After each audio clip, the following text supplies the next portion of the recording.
Good afternoon, good evening, depending on from which part of the world you have joined in today. And I was just looking at the Menti poll and I see people who got up very early in the morning. Nigeria, I think it's 5 a.m. there.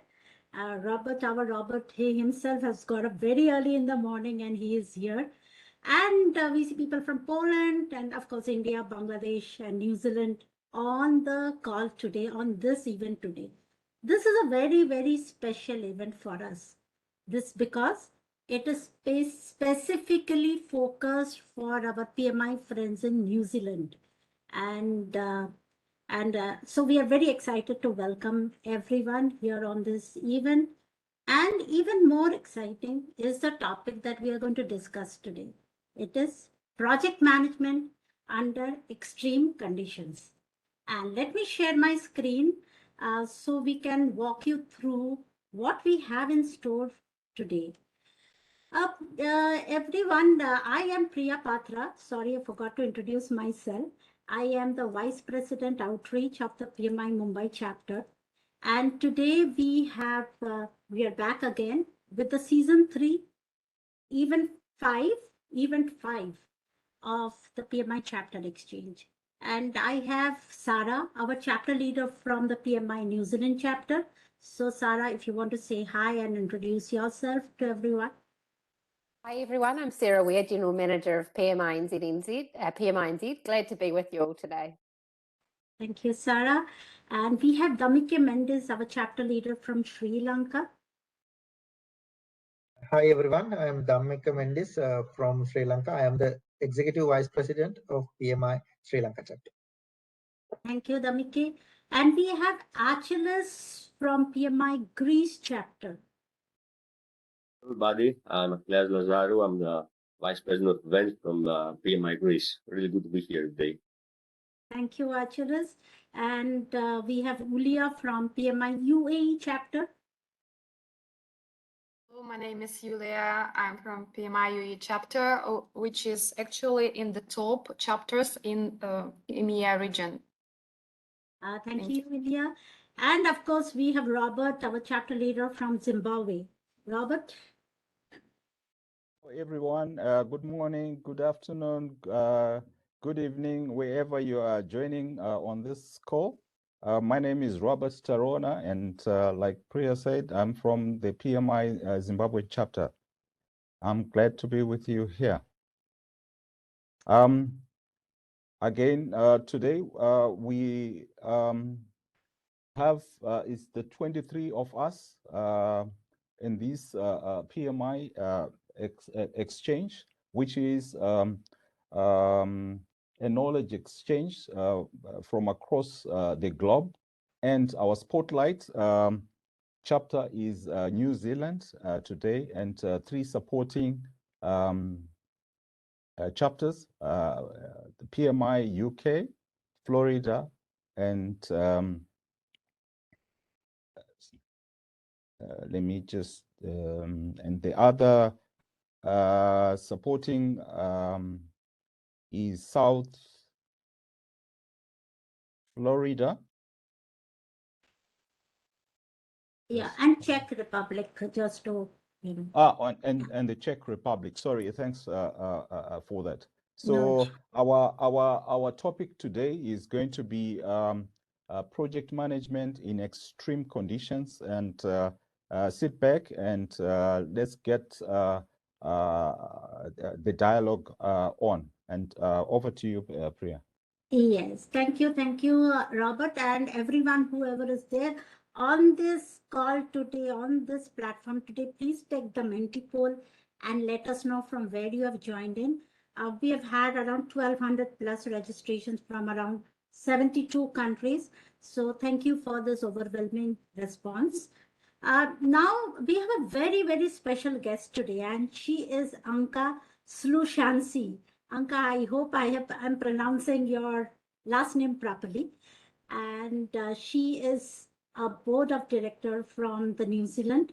She's a senior leader with over 3 decades of experience inspiring people, delivering both in private and public sector organizations. She serves currently as a program and the project practice management manager for the New Zealand Ministry of Education. That's awesome. Um, and Anka has played various leadership roles, focused on developing communities. Lots to learn from you, Anka. I will get in touch with you. Engage in mastering the application of agile mindset in project and program management context. So, Anka, we are so excited to have you here today. And, how are you feeling today, by the way? Oh, no, thank you very much, Priya. Good. A little bit of a rainy day, wintry day in New Zealand, but now very excited to be together with all of you. Great, Anka. And we have friends from PMI Alaska chapter on this platform today who are still in the past. So do you have a message from the future for them? It's going to be a wonderful day tomorrow for the Alaska chapter. Thank you, Anka.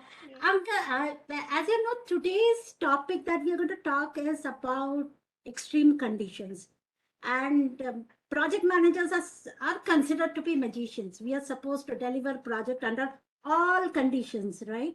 But unfortunately, we cannot predict the future. So how do we manage such uncertainties in our projects?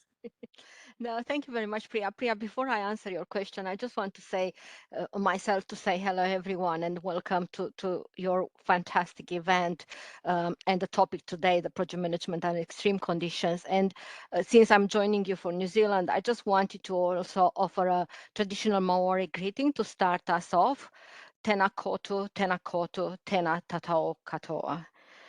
So thank you very much for the question. It is a very good question, and it is a question that really gives us an opportunity, a wonderful opportunity to explore our desire for certainty, because for many centuries, humans have experienced a relatively stable socio-economic context. The pace of change was relatively slow. So little wonder that we have sort of grew accustomed with so many things being relatively predictable. So if we look in the past few decades, however, we witnessed an explosion of rapid and volatile change. And that has been marked with a lot of uncertainty and ambiguity. We haven't really quite managed to sort of get ourselves used to this situation, and we still crave uncertainty.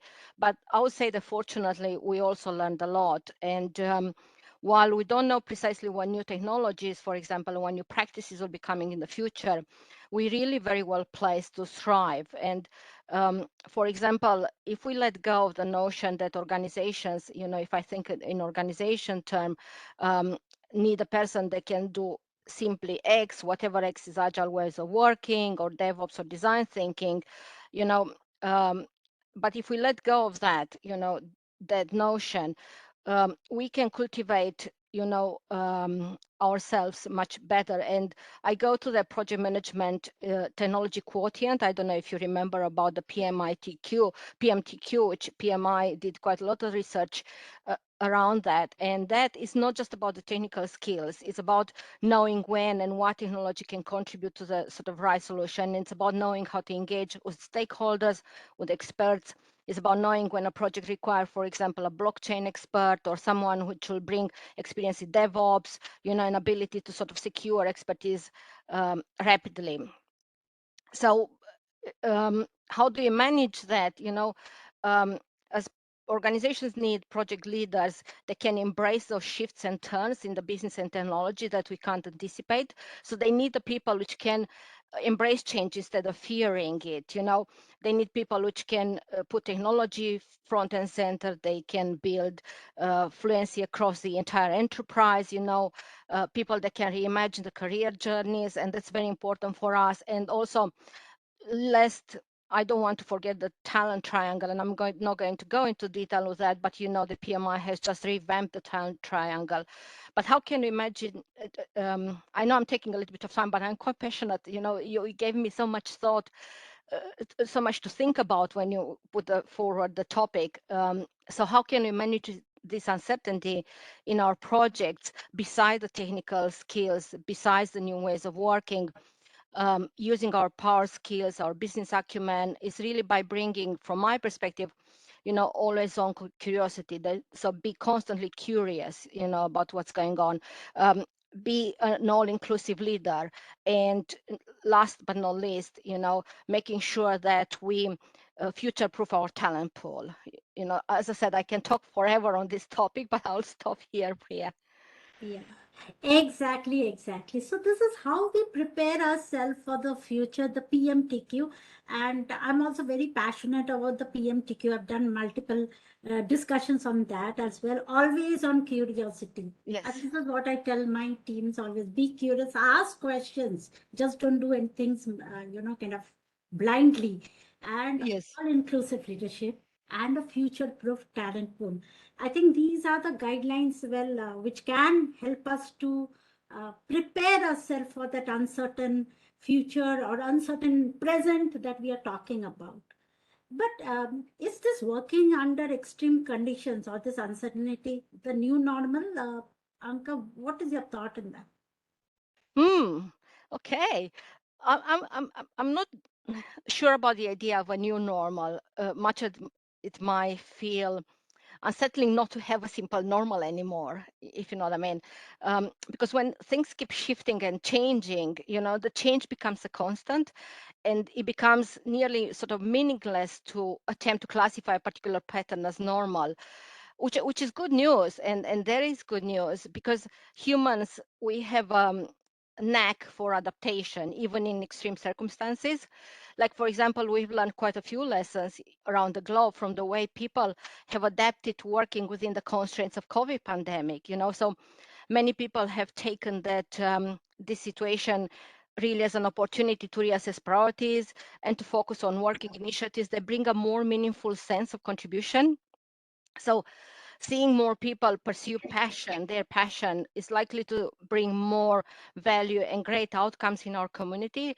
So enabling more people to bring their dreams to life by mastering project management skills is really an excellent opportunity for PMI as well to live its purpose. And something else I wanted to say is we've learned how to use video conferencing and online whiteboarding tools to achieve that effective approximation of the face-to-face workshops.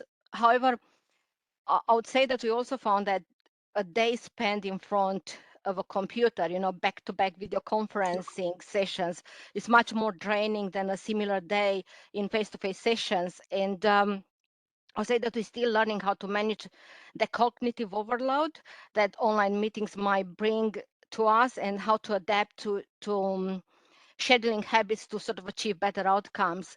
And before I end, I would like to say that we should remember that life is never certain, and for time to time we might live through turbulent times.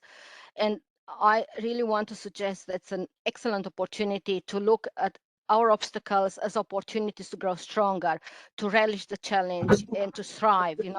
We all love stories of triumph through struggle, and the harder the struggle, the greater is the sense of achievement. Anka, you touched upon a very good point, which I'm a big fan of as well. Look at the obstacles as your opportunities.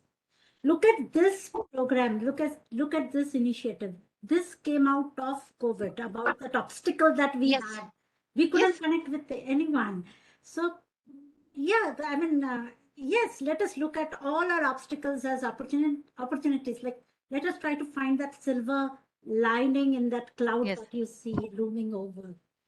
And Anka, we talked about the PMTQ. When I look deeply in those three components of PMTQ, I just have a feeling isn't it more about being agile principles coming to rescue? What do you think about that? Such a fascinating topic, and I know, Priya, you love this topic as well. On one hand, we're always looking for a silver bullet, and you mentioned that. So we're thinking of problems, we're thinking of solutions, and we're expecting that once we found this solution, in codes, with a capital T and a capital S, then we sorted. So we're done. The problem is nicely resolved, and there will be no unintended consequences to the solution. But life teaches us that things differently. System thinking that shows us that whatever or whenever you execute an intervention in a complex system, we're likely to have both reinforcing and counterbalancing effects to contend with. So some consequences might be beneficial, other might turn out to be unpleasant, and all too often some of them might be unexpected. So we're fortunate that the agile ways of thinking, organizing, and working teaches us to better ways to adapt, and we learn to engage everyone ingenuity and energy in the work to be done. And one of the essential contributions the PMI Agile Practice Guide, has made to the project management profession is that idea of the continuum between the predictive and adaptive ways of working. And that means that each project at any point in time finds itself somewhere in the continuum. Like, for example, if the nature of the project or the problem we're assessing by the project is well known and we have well understood ways of addressing the problem, then we might live closer to the predictive end of the spectrum. But suppose that we're building, a stretch of road, based on various parameters and sort of giving historical track record of building, we can calculate and schedule fairly confidently what will be required to complete that project. But weather might intervene and might introduce delays, so we might discover unexpected geological anomalies that will require some sort of ingenious engineering countermeasure. So in other words, although we started in a general predictive setting, we had to shift towards a more adaptive stance. And agile ways of working are not a single set of methods. And that's why PMI promotes the Discipline Agile Toolkit, because it is a way of tailoring the way of thinking, organizing, executing to suit the situation at hand. And it is designed to really help us reflect on the way of work and sort of guide us in the process of identifying improvement experiments to consider. And when used wisely, Discipline Agile is really excellent at helping to accelerate that improvement activities. So in summary, yes, agile ways of working are very useful, particularly when we learn how to blend them into the work situation. Whatever approach we use, it has better to be effective. And it makes little sense to say, well, agile says we must do X. So I guess we'll do it even if we don't get how that will help the instance. What I'm trying to say with that is it makes little sense to say, well, we better fill in the work breakdown structure, even though we don't yet understand, what our customers will actually prefer in this situation. So, well, just guess. So what I want to say is that I would like to urge people to invest time in reflecting about the way of work, noticing the opportunity for improvement and taking action.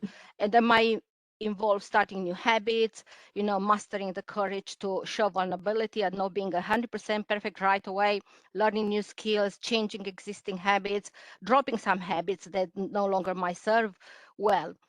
So that for me is sort of what true agility is about. Yeah, and I was about to ask you this question. What skills do you think that we project managers may have to inculcate? And I think you've answered it all so well. Like, adapt yourself, always look for opportunities. Definitely. Yeah, and kind of grow yourself, not only in terms of certifications and skills, but also in your way of thinking. Definitely. I will pause for a moment, Anka, and see if there are any questions from our attendees over here. So this is an excellent opportunity, everyone. Please go ahead and ask questions to Anka. It's not every day that you will have Anka on this platform or any other platform. It's fine, Priya. I will stay around, and if it's any questions at the end, more than happy to jump in. But there is I think a statement where they say that cognitive overload, great expression. I'm not sure I understood what that would mean, but there is a statement over here. You want to? That probably relates to the fact that I'm saying, it's so much when you sit in front of a computer all day and you sit on WebEx or sit on Zoom or, that's sort of constant, it is a cognitive overload. They do need to be mindful of that. Yeah. Okay. Do we have any PMI guidance? I know that you touched about many research articles like PMDQ and stuff like that.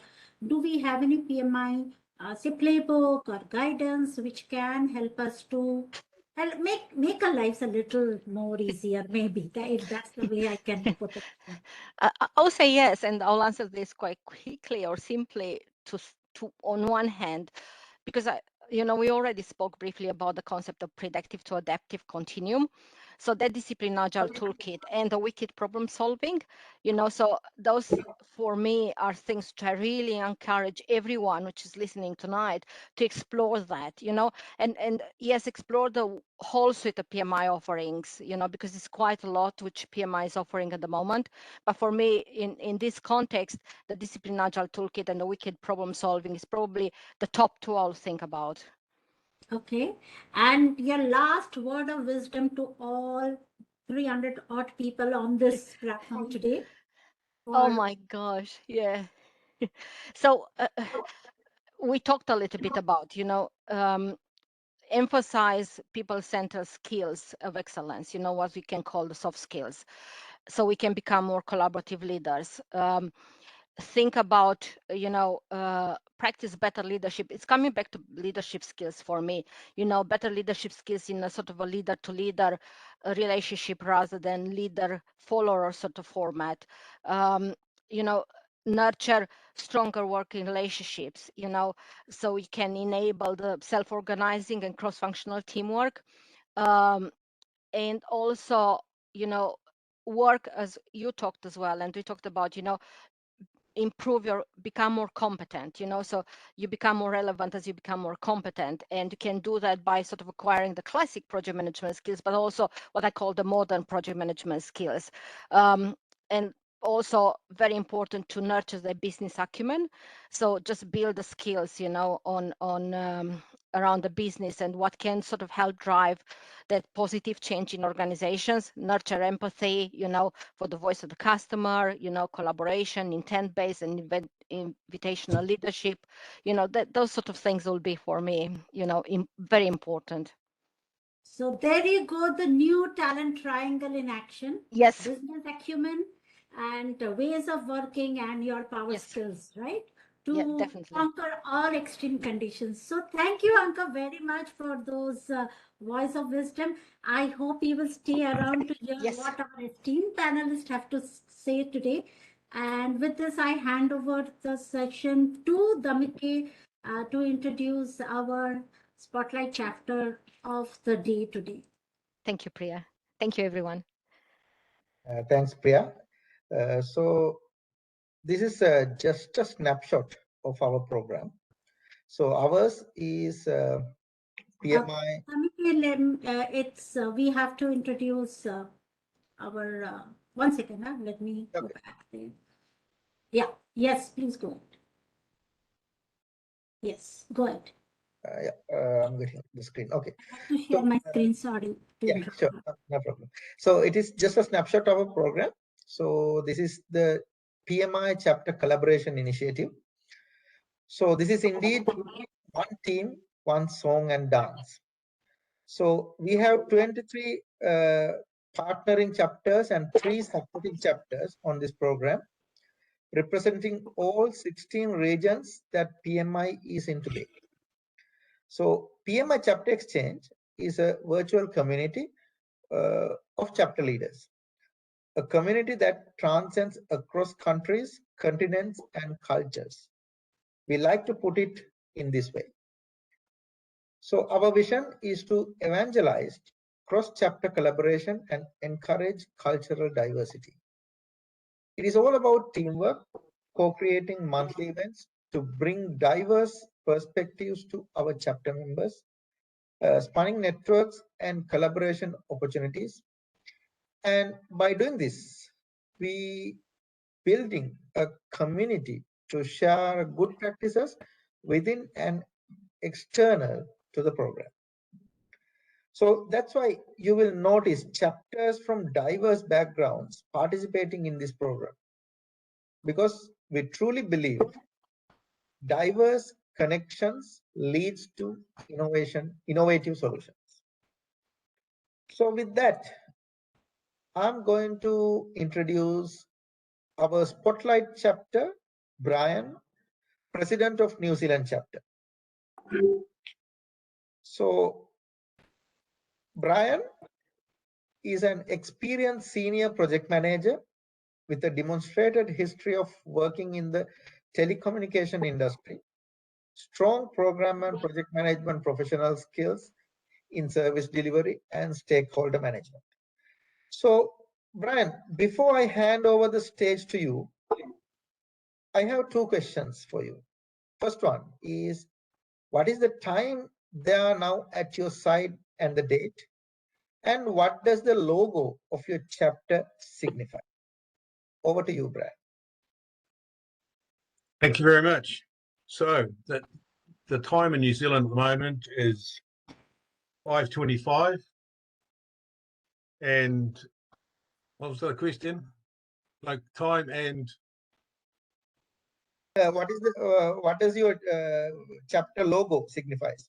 oh, sorry, yes, okay. Yeah, so it's 5 o'clock in the afternoon here in New Zealand, and our logo you'll see has a small silver fern in the corner, and it's a palm, apart from a palm frond, and it's one of our national plants that we all recognise. And just behind the palm frond there'll be a little kiwi hiding. So kiwis and ferns are our favourite things. We have a lot of our football teams are called the silver ferns or the black ferns, and obviously the kiwi. Okay, just moving on. Hello and welcome from PMI in New Zealand. Thank you for joining this amazing event organised by the Chapter Exchange team.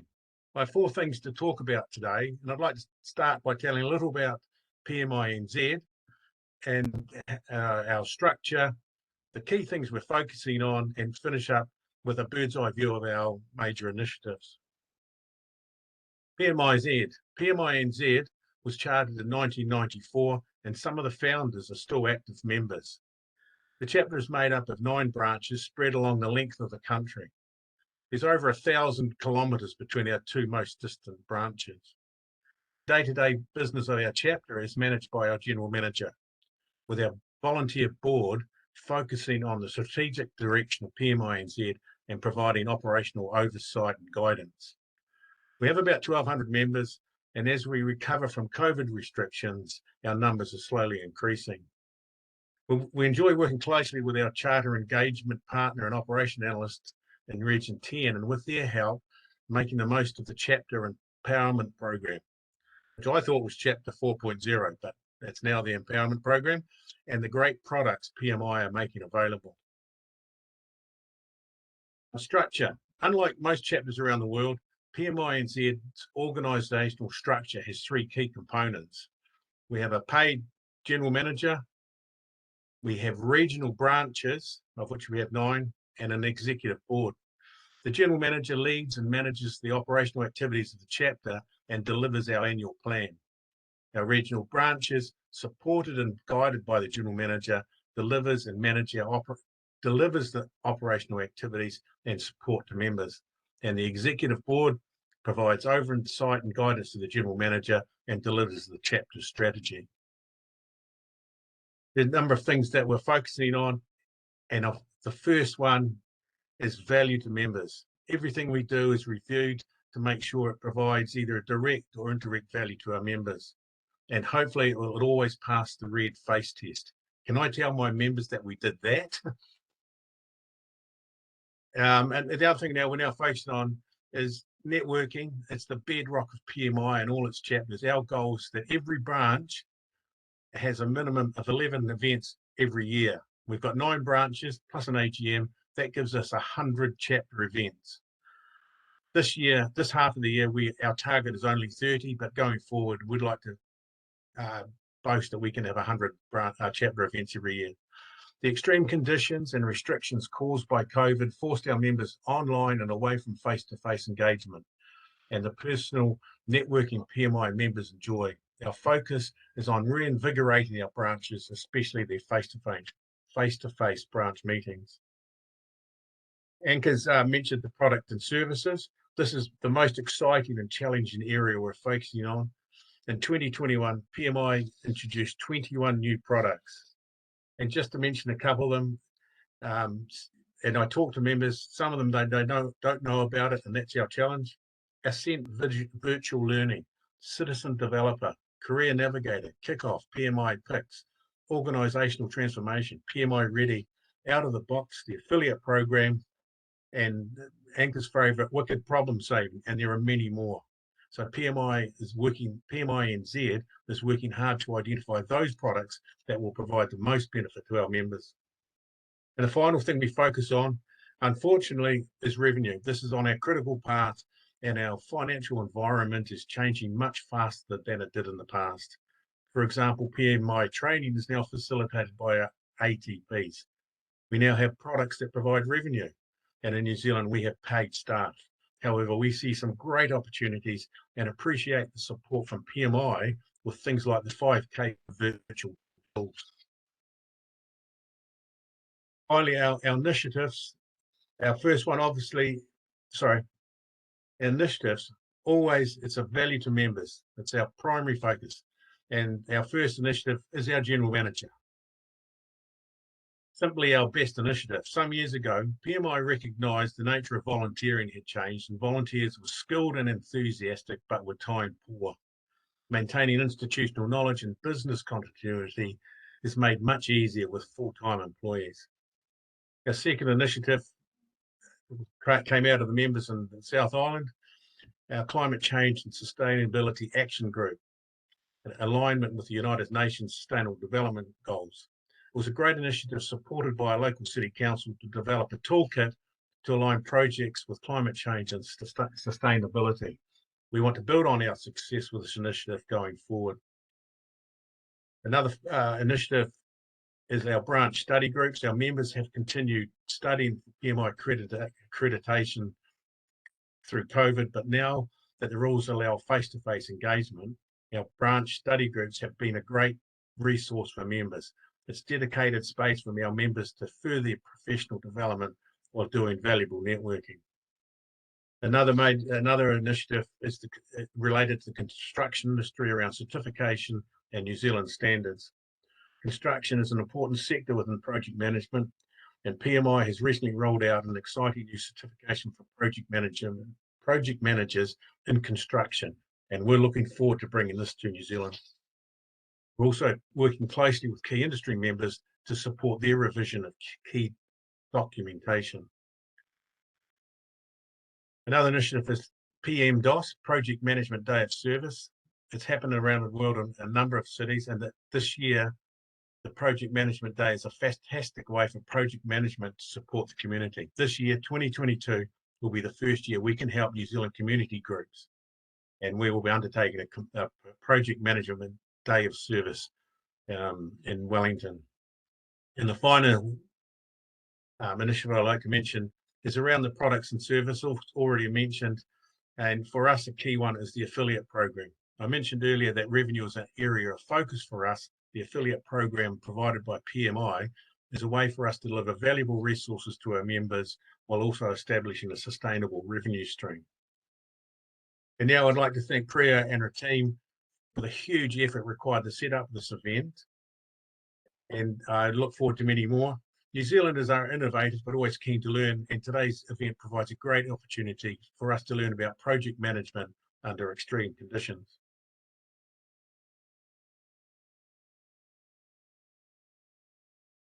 Thank you, Brian. Ndamike, are you speaking on mute? I'm not on mute now, no. Okay. No, we heard you, Brian. Okay, thanks, Brian, for the introduction. And now, over to Jan, our session moderator. So Jan is an experienced consultant, practitioner, facilitator, and certification trainer in all facets of project, program, and portfolio management.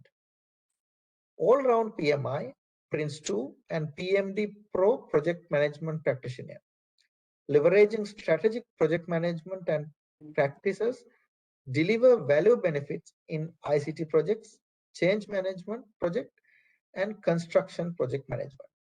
So with this, I hand over the session to Jan. Over to you, Jan.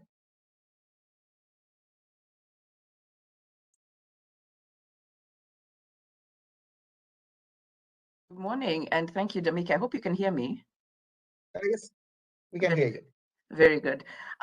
For me here in Kenya, it's a good morning. It's about 8:35. It's 8:35 in Kenya, a bit of an unusual time for us to be having a webinar, but I'm so happy to be here, and it's a real pleasure for me to be moderating this excellent team of panelists, and thank you for that introduction. If I can then go straight to the panelists, and maybe we can start with Teresa, just to introduce yourselves with your background, which sector are you working in, and maybe you can just, and of course, just tell us your name, just a little bit about you in just a few minutes. Go ahead, Teresa. Teresa Rule, calling in from Pmi, Alaska, where it's 9:35 in the evening Friday. So I have yet to catch up with those of you who've already crossed into Saturday. I work as a cybersecurity project manager. I've been doing this for about 25 years. I'm not sure if that's what you mean by the sector that I work in. However, in the last 25 years, I've led projects in all critical infrastructure sectors except for nuclear power. That includes water treatment, healthcare, IT communications, everything from satellite launches to hurricane cleanup. So I feel like I've had a pretty broad background in things, but currently I'm focusing on macro systems in cybersecurity and compliances. Okay, great. Thanks so much, Teresa. You said you're in Alaska, but I can see there's a camel behind you. So I'm just wondering where the camel. The camel came from Kuwait, and it's just to remind my team that cybersecurity is a global issue, and you can be on one side of the world and be affected by what somebody does, either intentionally or unintentionally, on another side of the world. And Robert, I see you nodding, so you know exactly what I'm talking about. It's a global issue. Very good. I have different backgrounds, but today it's a camel. Very good. Thank you so much. Next, we'll go to Dr. Mazin Gadir. Just 3 lines about who you are, your name and your background, real short. Go ahead. Sure, absolutely. Mazin Gadir. I'm originally from Sudan. Have been living in the UAE for the last 43 years, and I've been in digital health and digital health transformation and innovation for the last 22 years. I'm a quantum physicist by background, and I entered healthcare in the digital space, and been always working in this part of the world, covering Africa, Middle East, South Asia. I'm the director of outreach in Pmi UAE chapter as well. Excellent. Thank you. Well, it sounds so interesting. We first got cybersecurity, and now we have got digital, informatics in health. So it's going to be a very interesting topic we're going to be listening to today. Next, we'll go to Theophanis. Theophanis, please introduce yourself real short. Tell us who you are and which background you've got. Go ahead. Morning, everyone. Good morning. I'm calling from Athens, Greece. It's 8:30. I am next to Acropolis, 5 kilometers from here. All right. My background is in economics, information technology, and project management. When I was young, I wanted to be a pilot, fighter pilot, but I was not accepted as a pilot because I was too tall. So I joined the business. I am working in the industries of consulting, services, professional certifications. I'm teaching at different universities at postgraduate degrees. I'm doing Agile since 1994, which is about almost 30 years ago. And I was part of the first PMO in Greece. I was lucky to be part of the first PMO in Greece. And also I represent Greece in the ISO community. ISO is developing project and program management standards. Technical Committee 258, which developed standards for project, program, portfolio management, WBS, and things like this. And also, I was part of the core team of the PMBOK 5th edition. PMBOK 5th edition, I was part of the core team. That's Great. from my side. Great. Thank you. Thank you so much, consultant. Ian, you are next, and I believe you are in New Zealand? Ian is having a bit of an issue logging in, so you Okay. may move to the next panelist. Okay, I think that is all of us because there were 4 of us, and Ian, when he comes on board, then we can get started. So this topic that we're talking about today, project management under extreme conditions. I'm going to start off maybe with Mazin. Mazin, tell us what that is in the health sector. What kind of what do we mean in, maybe when we're talking about projects in extreme conditions in the health sector? Maybe you can give us an example or a definition. Sure, sure. So let's take the word extreme conditions, and I believe we are very familiar with that across all industries, right? We're talking about crisis. We are talking about tight timelines. We're talking about life-threatening conditions and issues. We're talking about economic disruption, right?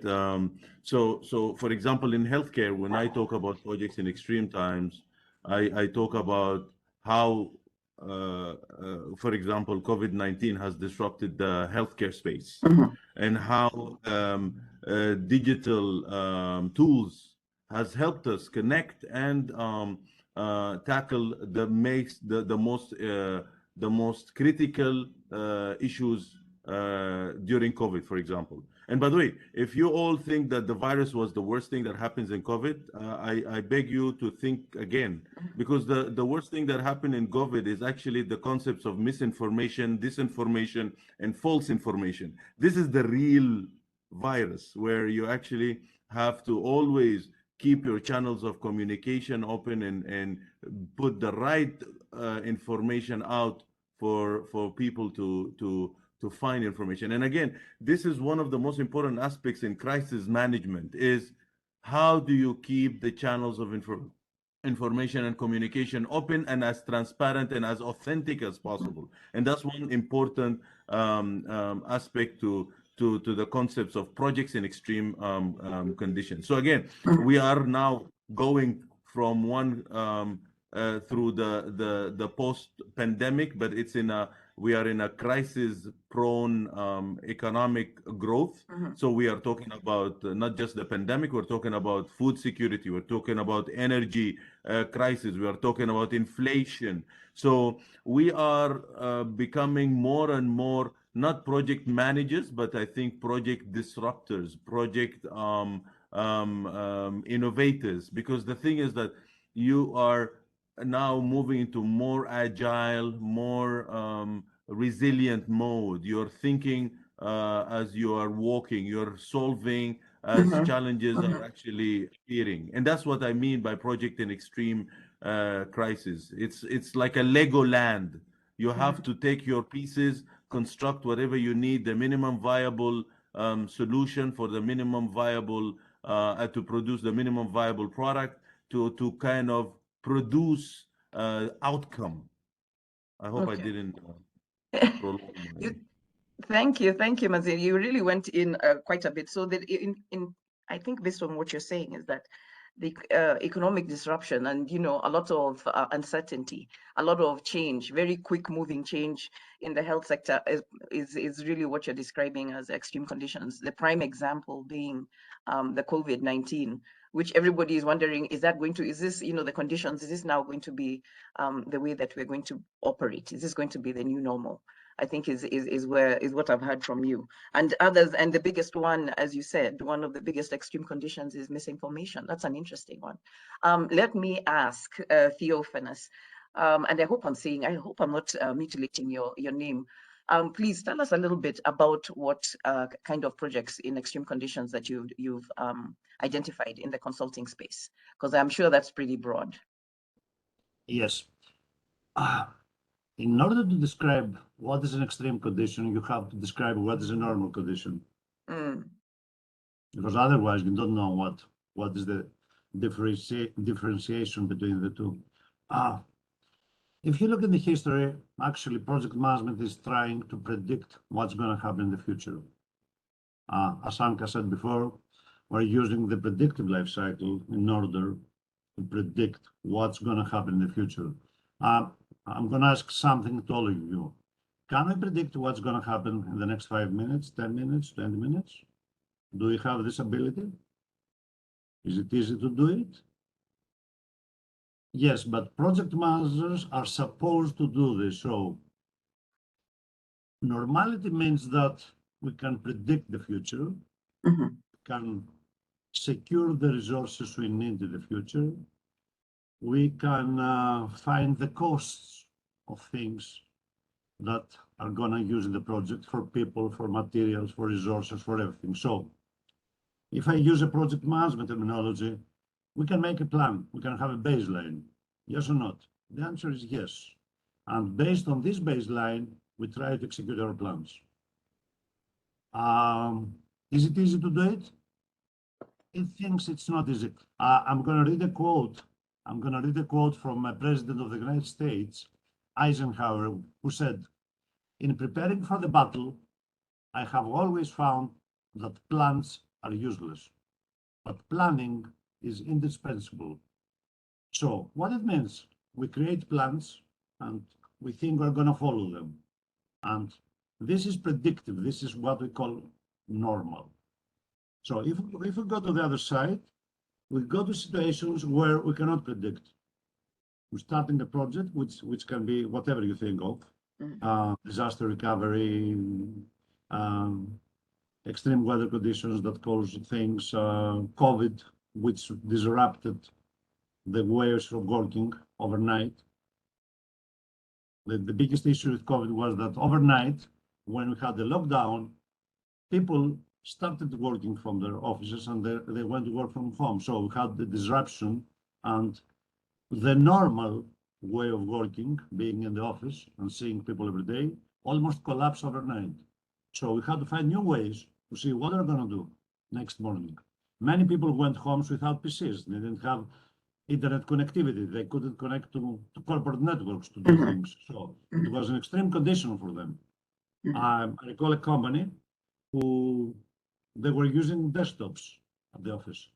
And when lockdown happened, all employees went home without having computers and without connecting, without being able to connect to the corporate network in order to work. So it was an extreme condition.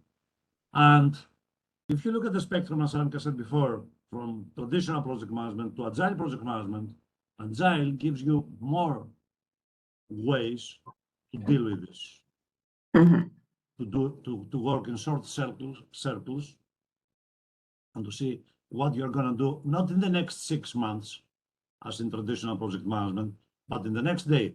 When I first met Agile in 1984, probably all of you know Agile, we talk about short cycles, 1 week to 4 weeks. The cycle we used was 1 day, not 1 week, 1 day. So we had to deliver every single day. In the morning, we should make plans for what to deliver in the evening, which was a disruption for me. It was a new way of working. I have never seen it before. I was doing plans for a long period. And suddenly they told me, forget it. It's not going to work. Tell me what you're going to deliver today, what you're going to do today. So when we go to the extreme conditions, we have to do, we're more towards the agile spectrum of the life cycle in project management. That's for me. That's from you. Theo, you mentioned, you and Mazin have both mentioned agile, and I think those are kind of like it looks like, being innovative and being agile is actually a response to some of those extreme conditions. But before we get into that, let me ask Teresa, because you're in such an interesting space in cybersecurity, and this is becoming a growing area. I don't know whether it's becoming or it has actually become, but I know that it is a trending area where there's a lot of attention now is going into cybersecurity. In that space, what is extreme about, what are some of the extreme conditions that you encounter in cybersecurity? Yeah, Well, I would define extreme conditions in cybersecurity are those which endanger human life. We know that there are malicious acts in cyberspace which contaminate our drinking water, which affect our energy grids, which compromise the integrity of medical devices and healthcare providers. So I would say an extreme project would be something that affects human life directly. We have in Alaska, of course, you guys know this, that there are areas in Alaska where having power to heat your home is vital. And if something happens, a cyber attack happens that affects the energy getting to a village where people can have heat to survive a very cold Arctic winter, that's pretty critical.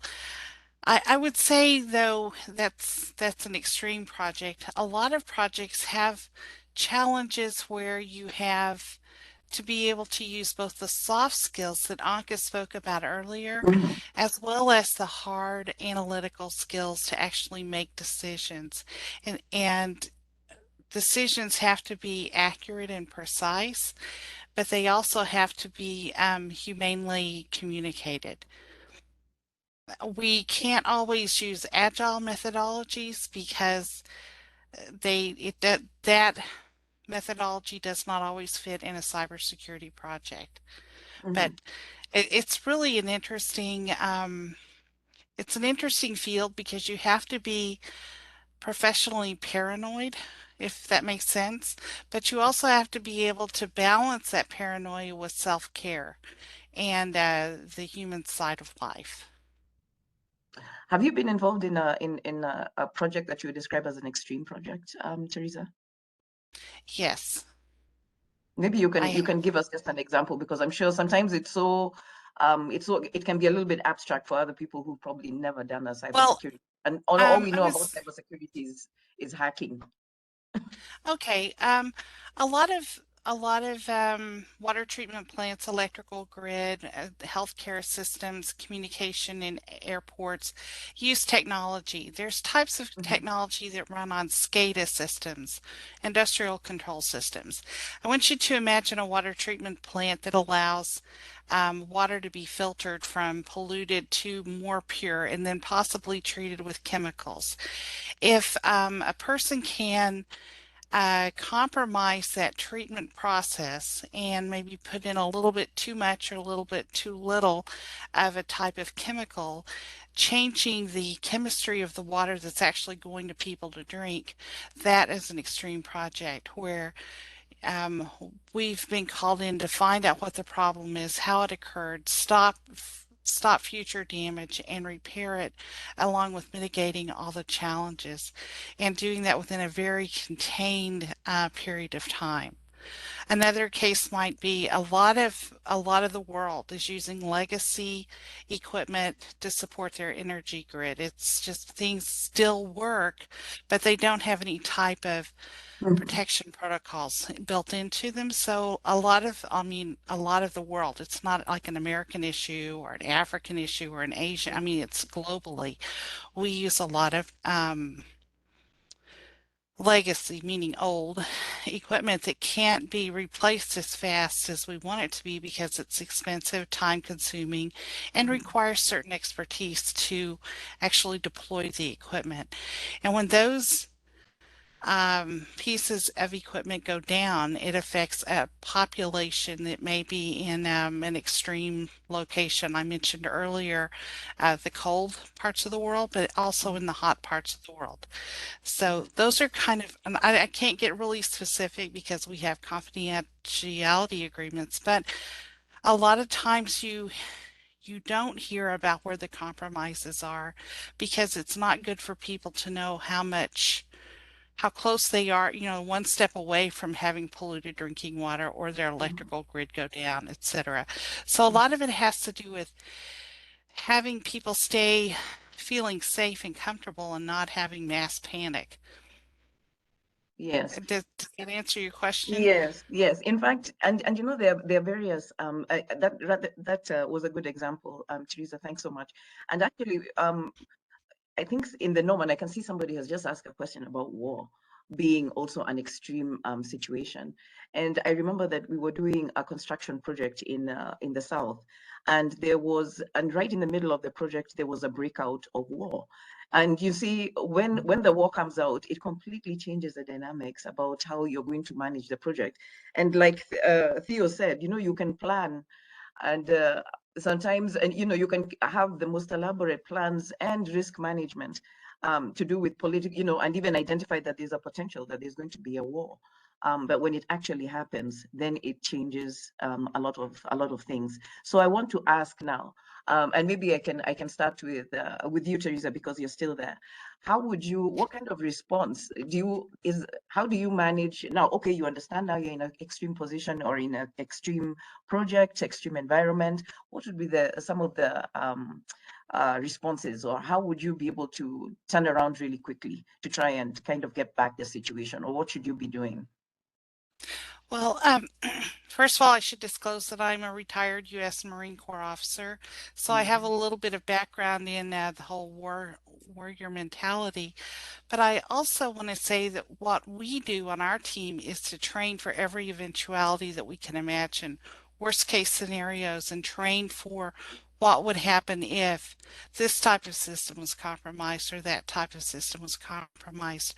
We manage the risk by recognizing them, identifying them, learning if there's anything that can be done to mitigate them, and understanding just how extreme the impact would be if certain things happened. I see. How do you do lead time on risk? A lot of it is knowing who you communicate with in a certain situation. I see a question about a supplier from Ukraine. Again, it's we map out all the things that we can imagine going wrong and have a plan for each one of those. So contingency planning is extremely important in cybersecurity project management. A lot of respect for you being a veteran, Teresa. We have a lot of respect for you. And thank you so much for that you would train for every situation, identify risks, map out all the situations. So a very proactive kind of response there. And not be afraid to learn from lessons learned. We all are supposed to gather those in every project we do, but we need to always respect those lessons learned and learn from them. And I'll be quiet now. I'm going to go back to Mazin. Mazin, tell us maybe, and I know you mentioned about agile. You also mentioned, I think, digital, you know, some digital responses. Tell us how in the health sector, especially under that COVID, how did you guys respond, and what were some of the critical learnings that you got from that? I think the first number one learning is that crisis is the mother of all inventions, right? So that's where you kind of digital transformation in healthcare moved to digital acceleration when crisis hit, and that's what we've learned. Number one, we moved quickly into MVP model, so immediate production. You know, not too much time wasted in testing, right? So from ideation into production ASAP. And again, there's some really great examples of what happened in the UAE, for example, in Dubai, where I live, where an application was created to track and trace vaccination and COVID cases, people who have actually done COVID testing. So now unanimously and across the whole nation, we are using an app that is tied to our Emirates ID, which is our single source of truth. That our vaccination is tracked. When was the last time I was tested is also tracked. So again, this came up in such a small time or period that showed that there was no time to test or validate. It was ideate, come up with the concepts, and immediately bring me the minimum viable solution to try and track. So that it reduced the cycle of the natural conventional way of project management. It reduced it from initiation directly to execution. So that's number one learning. Number two learning is um, um, um, cut down the barriers or destroy the barriers and the silos, right? Coordination, exclusive coordination and collaboration across different industries, where hospitality is talking to healthcare, and healthcare is talking to aviation, aviation is talking to our national security programs, because now healthcare has become a national security aspect. And that, when you stimulate crisis, innovation becomes a mandate, becomes a DNA of how you respond. So again, that's another lessons learned: breaking silos, collaboration. Number three, obviously, paying attention to the power of information and power of communication, because you only succeed in crisis when you have transparent and authentic sources of communication. And again, normally it's a huge lessons learned, because the sources of communication had to be managed, had to be put out there, specifically in the areas of pandemics, right? And don't forget, COVID is not the first one. It was not the first one, and it might not be the last one, right? We are now thinking how to take this stimulated thinking into pandemic proof skill set.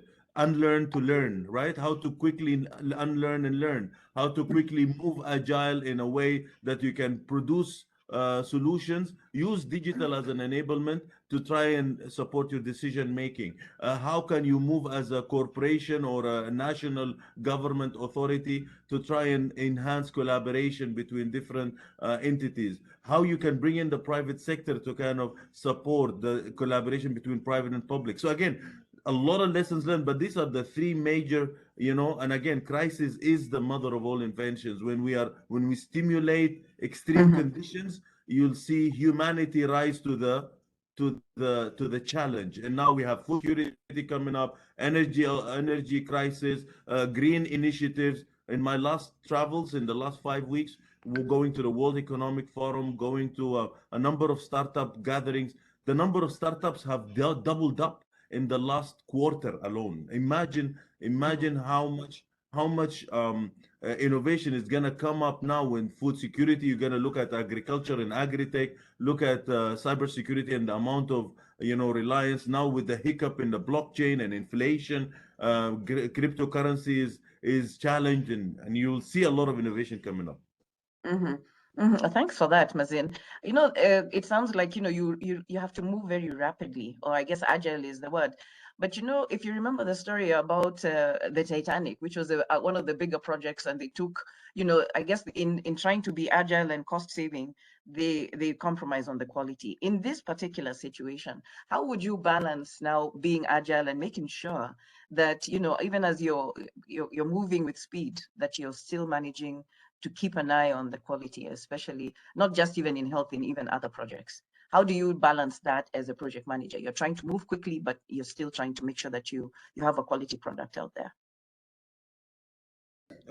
Absolutely. So if I could take a dig at this, and maybe my panel, colleagues could actually respond as well. But quality is an important aspect, and the point of ensuring quality always is tied to the KPIs and the outcome of your solution. So, for example, if you shorten the cycle of your production and your solution development, making sure that the experience of the user is included at an early stage, that might give you a bit of a head start on ensuring quality standards. So again, not wasting time in how you can document, but also including the end user experience to actually ensure the quality, because the quality of your solution and how you can benefit from the solution would be dependent on the feedback and the outcome that you can tie out with your end user perspectives. And how early do they actually get included in that production cycle would ensure at the minimum level of quality. And again, you're absolutely right. So how do you protect, how do you guard the losing, or guard yourself from losing in the quality aspect, is to have a hideous continuous cycle of feedback to allow the end user help you. So for example, in healthcare, we never actually included, the user experience, if you compare it to retail or aviation, user experience was something that was only alluded to and at the last stages of your solution development or transformation projects. At the moment, this has been flipped all upside down. The user experience gets brought in at the early stage to try and see if this product is making or this solution, is it producing any value? And that brings us to the concepts that we've learned in design thinking. Fail fast so you can learn and then move on to the next valuable solution that you can bring up. So concepts like fail fast, lessons learned, including the user experience at an early stage, could provide you with a protection layer from failing in quality output. Thank that. You remember you brought up two points probably. One is a stakeholder engagement, which is very critical in project management, and also a methodology. And I'm going to go back to Theo. Theo, maybe you can weigh in on that as well in terms of responses and some of the best ways that we can handle projects in extreme environment. All right. Project management is about management. What's the meaning of management? Let's go back to the roots. Management means to be proactive. If you are reactive, you're not managing things. So you have to be proactive in all cases. In general management, in project management, everywhere. This means to see what's going to happen in the future. Is it easy to do it? No, it's not easy, but you can think of it. The worst thing you can do is do not have a plan at all. And then what happens? You are always reactive. I hear many people saying, I have finished the project and I solved 2,000 problems. And I was a good project manager. Is this a good approach? No, the question is why you had 2,000 projects, 2,000 issues on the project. Did you do any plans? Did you do proper risk management? Risk management. If you ask me what is the most important, if you go back to PMI's PMBOK guide, the most important area in PMBOK is risk management. Try to see what's going to happen in the future. Have alternatives. Risk response planning. Now, many people think that the old way of working, as we call it, the traditional project management, is going to give better quality or better projects. Why? Because our mind thinks that we're going to do a lot of plans and at the end, we're going to get a very good product. Is this true? Yes, the end user is involved in the project very late, which means we're going to deliver something to the user very late, and if the user doesn't like it, the project is going to fail.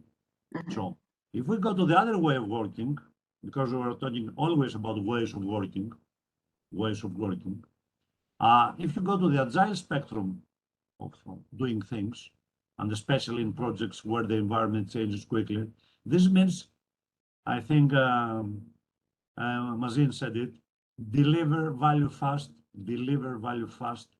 and the most important, fail fast. Why to fail fast? What is the penalty to fail late? What is the penalty to fail after 1 year or 2 years? So delivering value quickly, let's say every 1 week, every 2 weeks. This means we involve the user, the end user, to accept what we deliver and to move on. There's a movie on Netflix, I think, about how SpaceX designed the product for the shuttle they send outside the world. It was not a predictive life cycle. NASA was using a predictive life cycle. SpaceX was using what? Short circles, try, fail, try, fail, try, fail. I think 4 or 5 months ago, we had an event in Greece, and there was a speaker talking, which is called Joe Justice. I don't know if you know Joe Justice. Joe Justice told us that he was in charge of Agile at Tesla. and they were telling us that the sprint in Tesla was, I think, 3 or 4 hours, not weeks, hours. So very rapid cycles, build quality in, because in the agile way of working, the quality is checked before we deliver every week or every 2 weeks. So we deliver more quality using agile ways of working. And in extreme conditions, you cannot make plans for very long period. Why? Because you have to respond to the changing environment very, very rapidly. So you have to do rapid cycles very quickly, delivering, probably failing, but based on failing, you can see what's going on.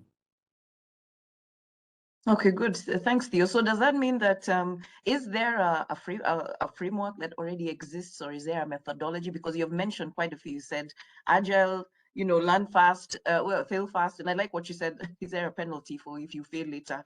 I mean, for long.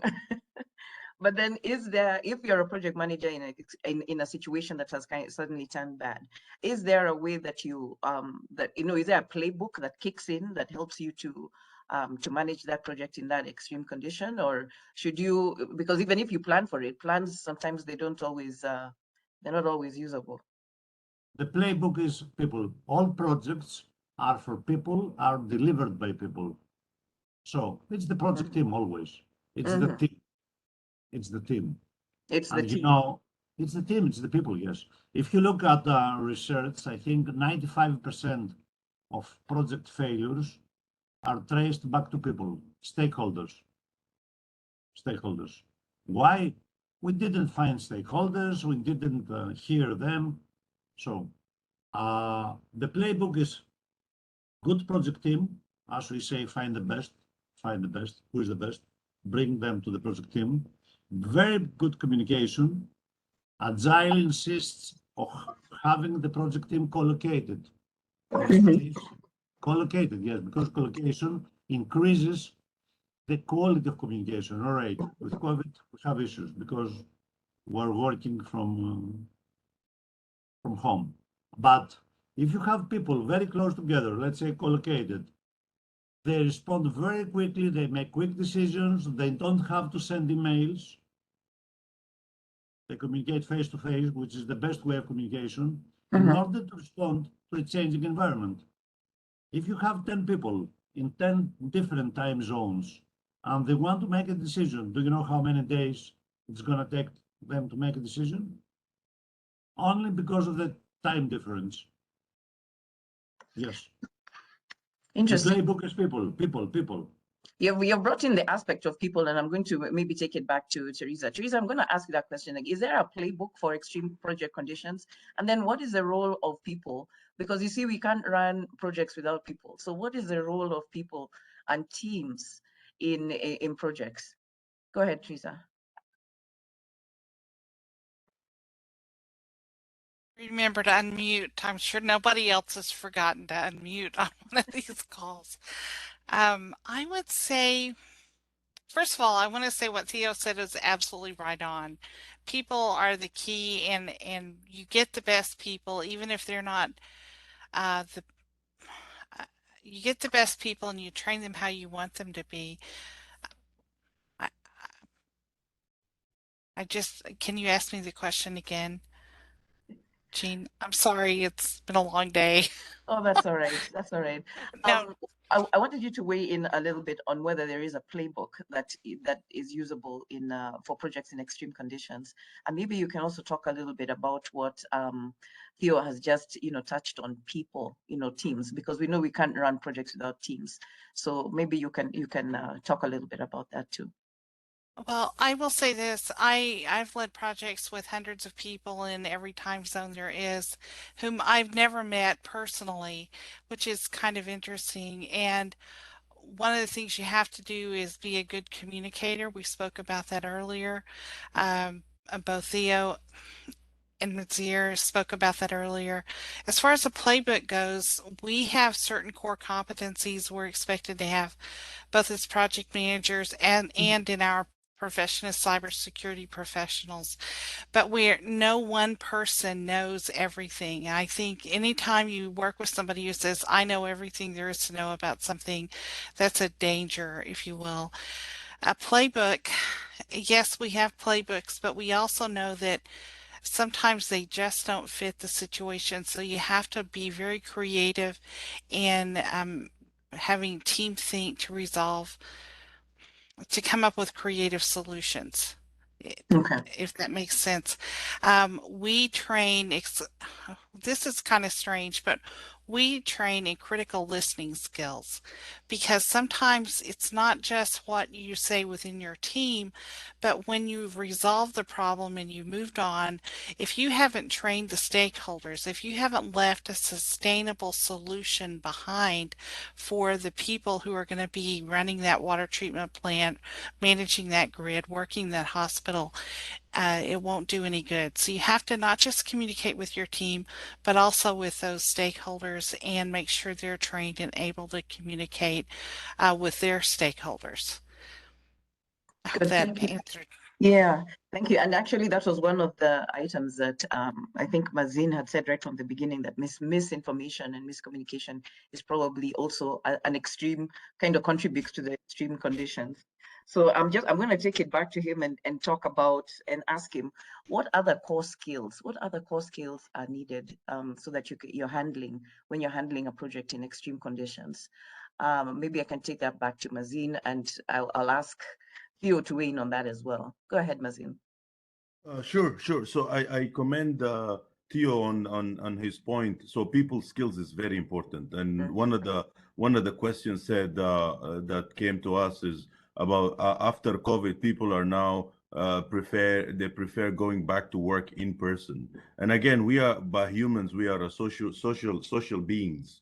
We love socializing. So social skills is very important. But so this is one area. People skills is very important. I also commend the point that came up earlier, specifically the ability to unlearn and learn. That's a huge, I think, competency that needs to be reflected. The idea of trying to pick up a skill ASAP to try and be the jack of all trades, because you are handling different situations, and we need to come up with solutions. So that's an important aspect. Troubleshooting and troubleshooting and looking at disrupting the framework. So following frameworks down to the teeth might not be always suitable based on the crisis and the situation that you're trying to deal with. So merging and amalgamating number of different frameworks and ideas across. So looking at project management, ProSci, looking at design thinking, looking at transformation, organizational transformation, behavioral change as well, because most of the success stories, what we've seen during COVID, for example, is how to change the behaviors of people based on the right level of information. So we started talking about the minimum set of data that you need to release for people to be informed in the right way and to try to influence different behavioral change. So the concepts of change management is hugely emphasized, and any skill set that rotates around change management, behavioral change looks definitely is required. So I've said a few, but I don't want to spoil the appetite of my colleagues and my panelists. But this is just a few that come to my head. Good. Theo, what do you think? Thanks so much for that, Mazin. What do you think, Theo? All right. I'm going to read the quote from Charles Darwin. It's not the strongest of the species that survive. It's not the strongest, nor the most intelligent, but the one responsive to change. This is Charles Darwin. What's the meaning of it? The world is changing every day. Question for all of you. Is COVID an extreme condition now, or it's normal? probably the first days of COVID, the first month, the first lockdown, it was an extreme condition for most of us, yes or no? Mhm. Now, is it an extreme condition? It seems no, it's not an extreme condition, it's a normal condition. We have COVID, all right? So we have to adapt our lives to go on using this new environment. Now, let's go back to people. Probably you know the meaning of high-performing teams. What is the meaning of high-performing teams?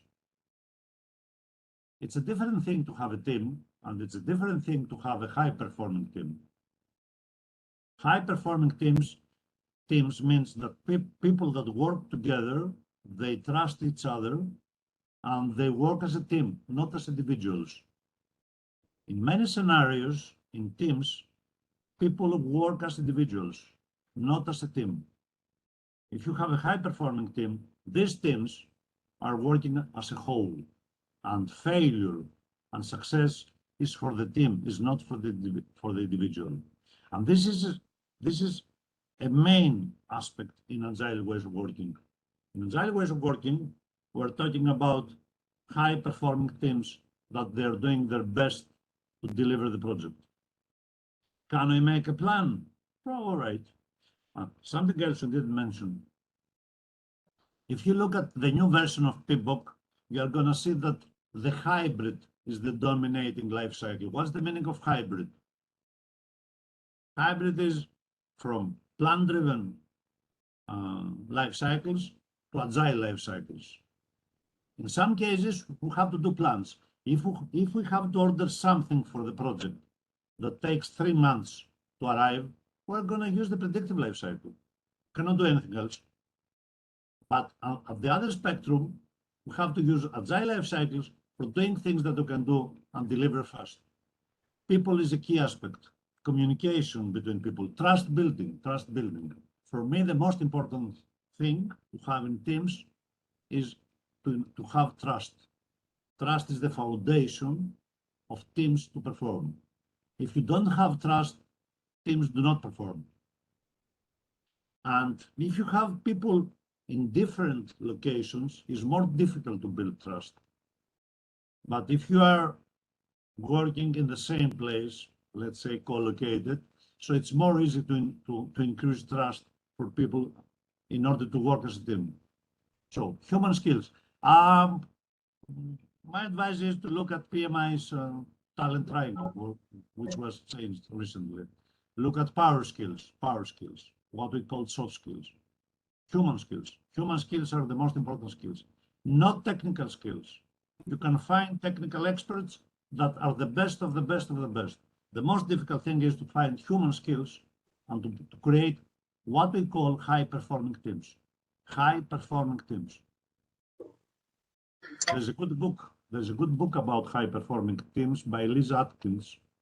You can look at it. How to create high-performing teams. Thank you, Theo. That's very interesting. And I think it also speaks very much to what Anka was saying about people having people-centered skills. And it sounds from what the panelists are saying is that actually there is no one playbook or there is no one framework that can possibly, handle an extreme, a project in extreme conditions. And so then it looks like it relies very much, it goes back to the project leader and being able to communicate and to create this a high performance team, building trust. A lot of people-centered kind of communication, interpersonal skills to try and build this team cohesion that is going to drive the project from the beginning to the end. But then when we are trying to build in high performance teams, is that ongoing, or do you, from the beginning when you identify that the project is an extreme project, that you would pick a high performance team? Let me start with you, Theo, because you're the one who's also brought up the topic about high performance. Right. If you go back and look at us as individuals, you're gonna see that there are different skills. There are some employees which are called I-shaped employees. What's the meaning of an I-shaped employee? I am very good at something. I'm very good at developer, or I am very good doctor on something. This is called I-shaped employee. Then we have T-shaped employees. What's the meaning of T-shaped employees? T-shaped employees means I am very good at something and I can do other things also. When we are building teams, the most appropriate people for the teams are not the I-shaped employees, are the T-shaped employees. What's the meaning of T-shaped employees? They are very good at something and they have skills doing other things. So when I set up the team, if I make the mistake to create I-shaped employees, probably I'm going to have issues later. So when you set up a team, you have to create, you have to select, not create, you have to select the right people for the team. So T-shaped employees. The building of the team, it's not something you do at the beginning. For example, trust. Always I ask people a very simple question. And I tell people, do not answer the question. How many people in your personal lives do you trust 100%? Think, all of you, all the panelists. How many people in your personal life or in your business you trust 100%? Is it more than 3, 4, 5? The number is very low. Why? We do not trust people. That's human nature. When we have teams and when we have high-performing teams, we say that we have to trust each other. You cannot trust people overnight. Someone said it takes 20 years to trust someone. It takes 20 years to trust someone, and it takes 20 seconds to lose the trust. Yes. So how you increase trust? By being with people every day, by being transparent. Transparency is a core attitude of Agile. Transparency and trust, being transparent. This is something that doesn't happen in the traditional ways of doing things. If you look at traditional organizations, if you look at the hierarchical structure of organizations, information is not shared across functions and divisions, and people above you always tell the people below them what to do. So trust is not something that is common. But if you go to agile ways of working, and if you go to extreme conditions, you cannot have the old hierarchical model. This is not working. This is collapsing. This collapses. So you have to increase the skills of people being together, work as a team, succeed as a team, and fail as a team. Theo, that was interesting that you identified two sets of people. You said one is a T set and the other one is I-shaped. I-shaped is I'm a very good developer, yes, but I do nothing else. I'm a very good developer only, nothing else. I know nothing else. And T-shaped means I'm a very good developer, but I can do some other things, user interface, I can do business analysis, I can do other things. So I fit better on a team. There's another skill which is called P-shaped, you know, the Greek letter P. The letter P, which means I have two skills, and then I can do other things also. These people, P-shaped employees and P-shaped employees, are better selections for teams, not I-shaped employees. Okay, that's interesting. Yes, so you're saying that. If you need someone to repair a problem quickly, you are looking for the best I-shaped employee. Yes, you want someone for 2 days to come to your home to fix something. Yes, you are looking for an I-shaped employee. But when we go to teams, we are looking to T-shaped employees and P-shaped employees. Interesting. I think that's a good nugget that we're going to come away with. That how you identify people to be able to, that can work in different types of projects. Teresa, do you have anything that you'd like to maybe add on to that? Because I thought that was quite an interesting in terms of high performance teams. What in your experience have you kind of encountered in trying to build high performance teams and also trying to create cohesion, especially in virtual situations? Because virtuality is also an extreme condition. Gian, just, there's a time check. There are a few questions from the audience as well. After Teresa answers, maybe we should go ahead and take. Okay. I agree that if you have a generalist on your team, it's easier to pull in a specialist that can address specific projects or specific aspects of the problem, and generalists who have a common vision and work ethic. That's a luxury you have if you've worked with people before, but if you're picking strangers, you don't know about work ethic, so you have to be able to inspire that. As far as working virtually, I think it's really vital that the project manager be able to communicate and understand the different barriers to success that team members globally may bring to the table, whether it's technology challenges or time zone. I mean, we're all in different time zones. We've demonstrated that in this call. So that's all I want to say on that, because I want to be respectful of the time. Okay. Shall I take it back to you, Priya, on the questions? We can take a couple of questions because I'm also seeing quite a few. Sure. There are a few questions and interesting ones. Are extreme project conditions becoming more common or less common? What do you want to say about that? And do you enjoy projects with more extreme challenges? Maybe we can start with Mazin. Yeah, I'd love to take this actually. So, I mean, I spoke to Jean actually a couple of days ago, and I said, listen, if we keep stimulating crisis, not not purposely, but just for the sake of accelerating innovation, that would be very interesting. So, to answer to your question, Priya, or the question from the audience, I think we're gonna continue this cycle of a crisis initiated stimulation, because again, as Theo said, it's a cycle, right? At the beginning of the crisis, it's extreme, right? And then you develop all the solutions, the framework, the mindset to actually deal with it. Then it becomes normal. So I think this stimulation is going to continue to happen as we are facing other crisis, whether it's food security at the moment, energy, renewable energy.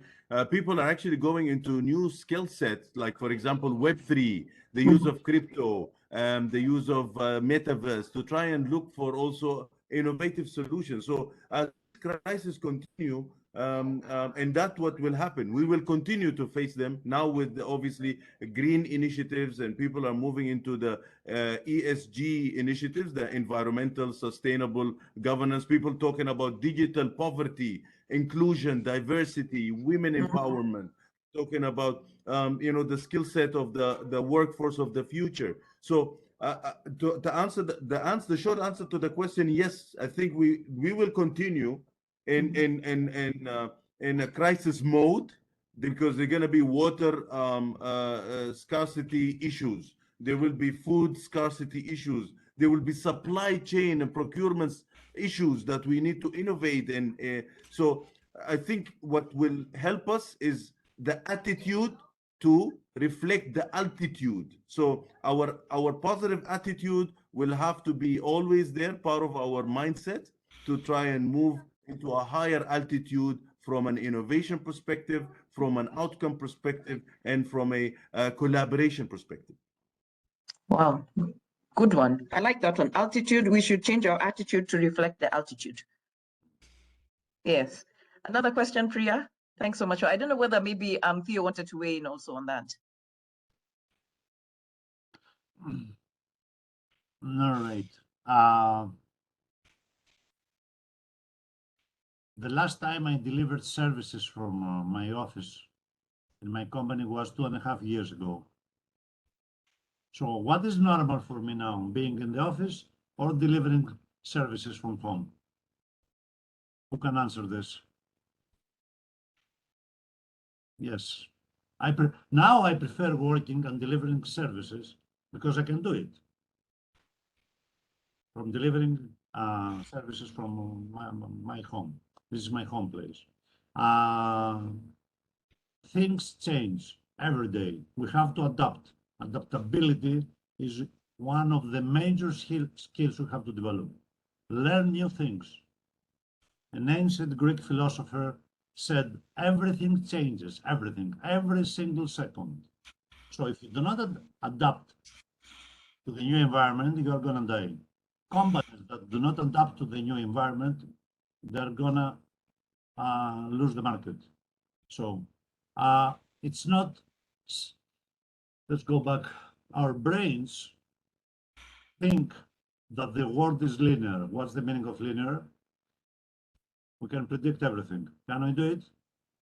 The answer is no, we cannot do it. Probably 1,000 years ago, when we didn't have that much change, we didn't have change in information technology, in communication, how quickly communicate and things like this, right? It was probably more easy to predict. But today, in a VUCA world, in a world that changes rapidly, we have to adapt rapidly. That's why the agile way of working helps us adapt quickly. It's not, it's, I don't know, if you look at the demand for agile skill sets and agile teams and to live the old way of working, because the traditional way of working is the old way of working, and adapt to new ways of working. Disciplined agile is a great toolkit which says we can use whatever else you like as a life cycle in order to adapt quickly and deliver value quickly. Disciplined agile, someone before used the minimum viable product. I think it was humans in minimum viable product. In disciplined agile, you see the minimum business increment. What is the minimum business increment? I have delivered something, I have something that works, and I want to deliver something more that has meaning for the business. This is called minimum business increments. Deliver quickly minimum business increments in normal conditions and in extreme conditions. It's not only for extreme conditions, it's for normal conditions also. Deliver value to your users, to the stakeholders. Deliver fast, deliver value fast, fail fast, adapt fast. Do not wait to fail late. The cost of failing late, it's huge. Wow, so many good words of wisdom. And this is another one, minimum business increment. Now we have got another one, that one on top of attitude to reflect altitude. Priya, do we have another question before? How are we doing? Yeah, we have many actually. Actually, we have quite a few. And this question is for Theo. Someone has, specially provided this question for Theophanes. Sri Lanka is facing a severe economic crisis ignited by massive debts, similar to one that was faced by Greece years ago. This has severely affected projects at organizations, mainly due to lack of foreign currency, to import material and equipment. Any recommendations on how to face such a situation based on your experience? Theo. Right. Yes, we had this issue in the last 10 years. I think actually yesterday it was the last day that Greece was, let's say, on probation. It was on it was highly monitored by the European Union, and I think this, if I'm not mistaken, finished yesterday. Yes, yesterday or today. All right, now we'll go to the political decisions. Countries, governments are doing business as usual, which means running the country and running projects, infrastructure projects, agricultural projects, whatever you like. One issue with governments is that they don't look far ahead. They look in the short period. They try how to be re-elected in the next elections. So the objectives of doing things, it's not probably the good of the country in the long run, it's the good of the politicians in the short run. And this happens everywhere, the same issue we had in Greece. And we found ourselves in 2010 to be in big trouble. And then we had to make tough decisions. What's the meaning of tough decisions? Yes, the meaning of tough decisions. How to change the economy, how to be more productive, how to be more lean as an economy. For all of us, the agile way of working has lean, which comes from manufacturing, above agile. So, and we were doing things reactively. In Greece, we knew we had a problem since 1990. So we didn't do anything to face it. So this means politicians didn't make the decision they should make in order to solve the problem. Probably this is the same scenario in your country. Probably, because when you see a problem, as project managers, we know that when we see a problem, we try quickly to do what? To solve it. Politicians probably are not in the same mood. They say, all right, why to deal with this problem? Leave it for the next one, next politician. This problem is going to appear in 3 years, 5 years. Why should I care? So you must have the long vision and tackle the issues right now. So there's not a silver bullet. There's not a silver bullet. It's always about people. People are running projects. People are running governments. Yes or no? It's about people. It's not the technology. It's not anything else. We say project management team. It's running a project. We're talking about a management team which is running a company. We're talking about a management team that runs a country. It's the same analogy. It's the same analogy. If the people are not high-performing team, I'm going back to the definition. If you don't have a high-performing team on the project, on the company, on the government, you see what's going to happen. Probably all of you know the Contact. You know the Contact, the company who was making films, the Contact case study. Contact was discovered the digital camera. And they never produced, they never brought the product to the market. Why they did it? Because they thought that this is going to kill the existing business, which was the film business. And they lost the whole market. So you have to see ahead and make quick decisions now, So, sorry, I don't have a silver bullet. Can I add to Theo's point a quick lesson learned that I've heard in the World Economic Forum when they hosted 6 ministers at one panel, and it's recorded online, by the way.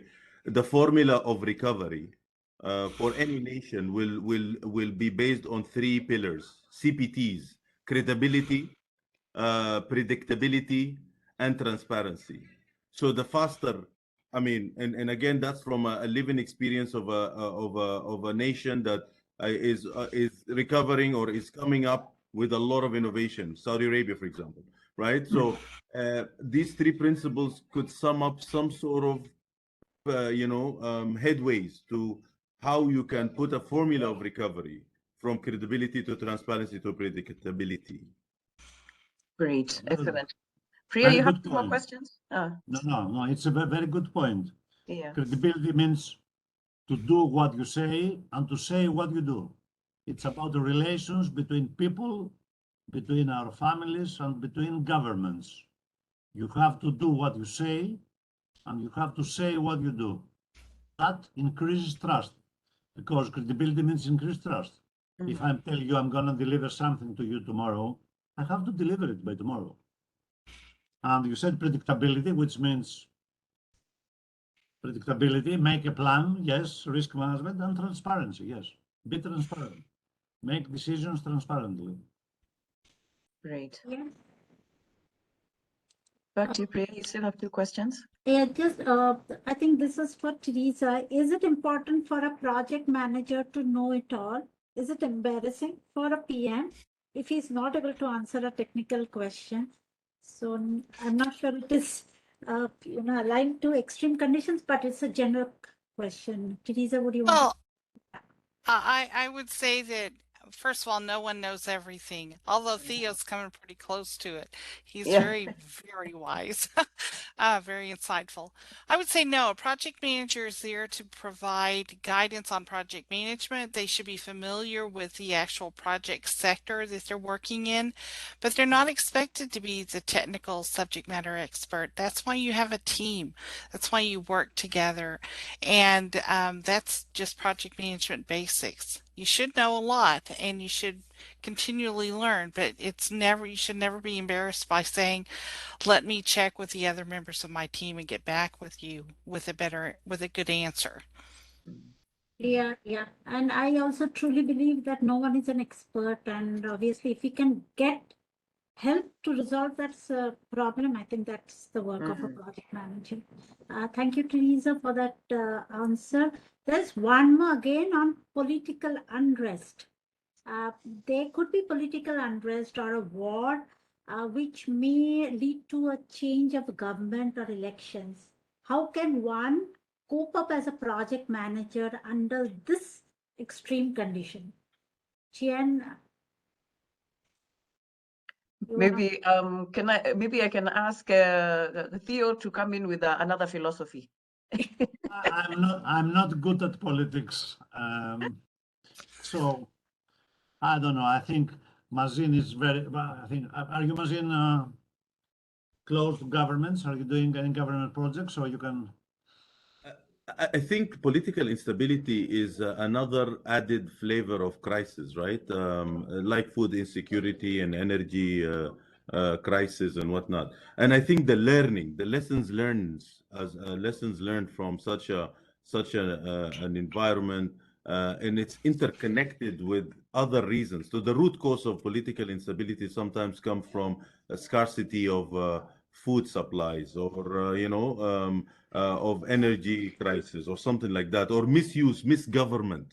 Again, what would a project manager do when you are within an environment that has political instability? And I think that the lessons learned in terms of how to, how do you shape up your offering, your proposition in such an environment? What are some of the lessons learned that you can pick up from there? Is, I presume, areas survivability, right? Agility, adaptability, as mentioned by Theo. As a project manager, you are able now with crisis in some regions, and I can relate to it because I come from Sudan, and Sudan was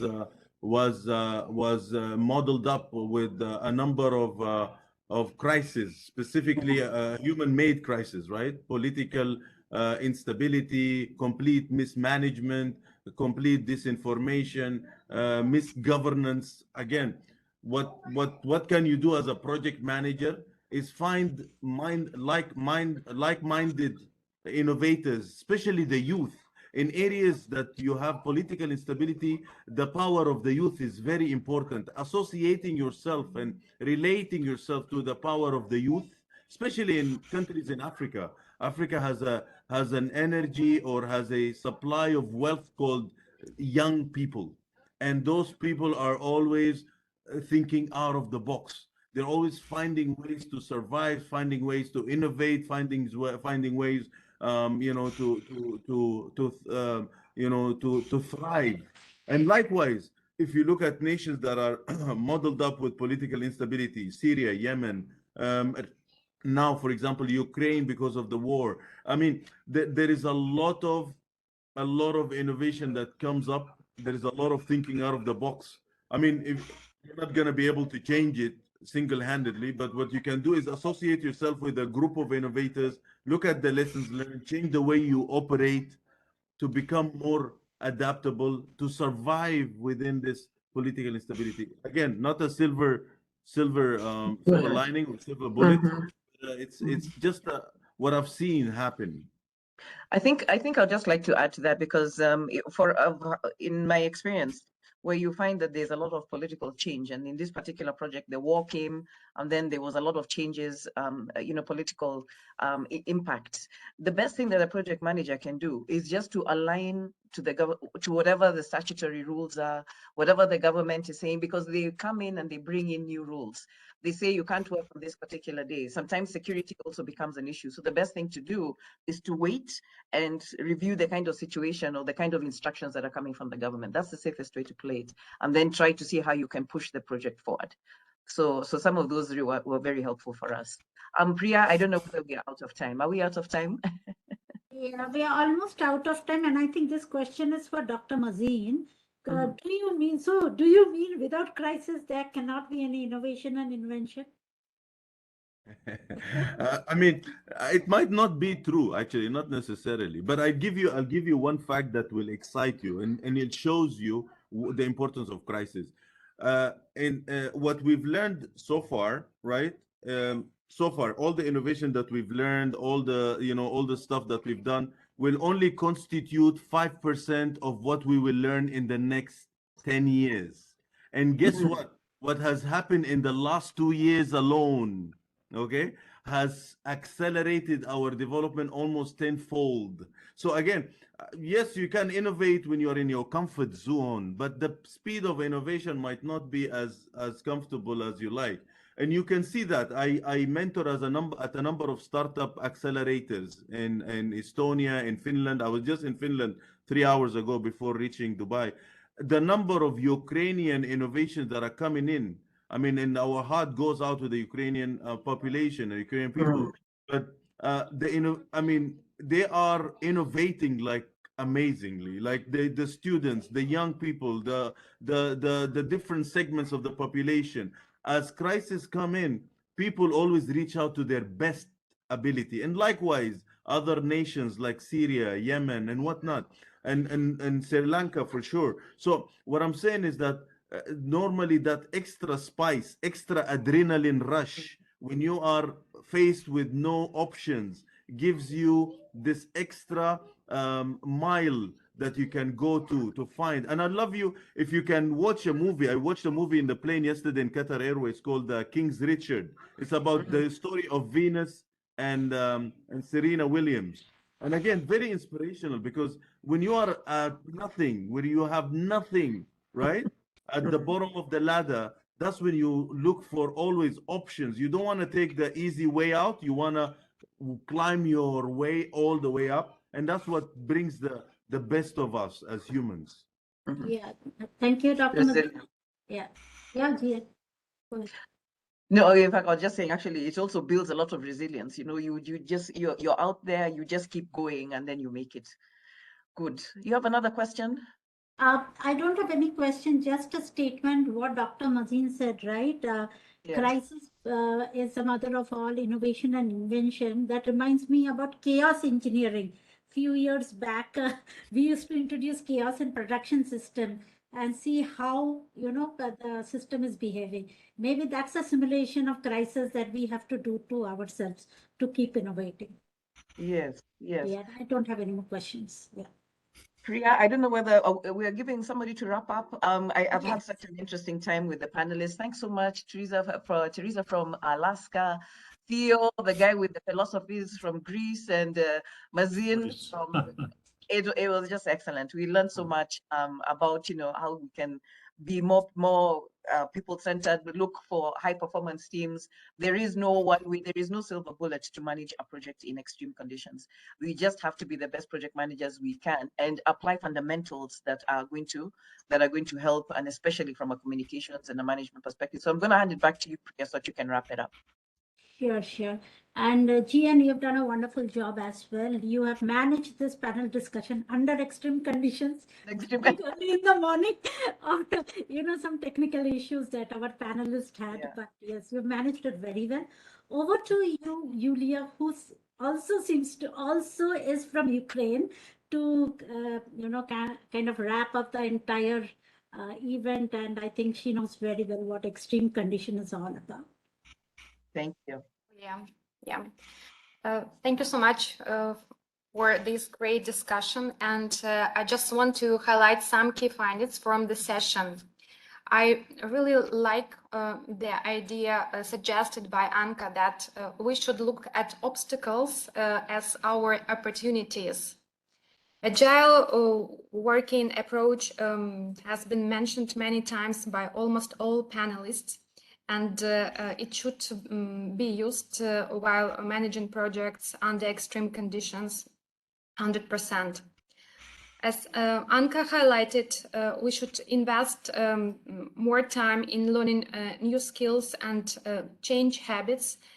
We should make emphasis on soft skills, practice better leadership skills, nurture business acumen and stronger working relationships, and become more competent. So as Theo highlighted, that as project management involves people heavily to succeed in management of projects under extreme conditions, you should apply again agile working approach and enhance your people-centric skills just to build transparency and trust with your team. And I really like that he mentioned that it takes only 20 seconds to lose trust. So I think every project manager should be aware of this stat and use it properly. Dr. Mazin emphasized an open and transparent communication as a crucial aspect of project management under extreme conditions. Some core skills for handling projects in uncertain situations include ability to learn, troubleshooting, and, of course, change management.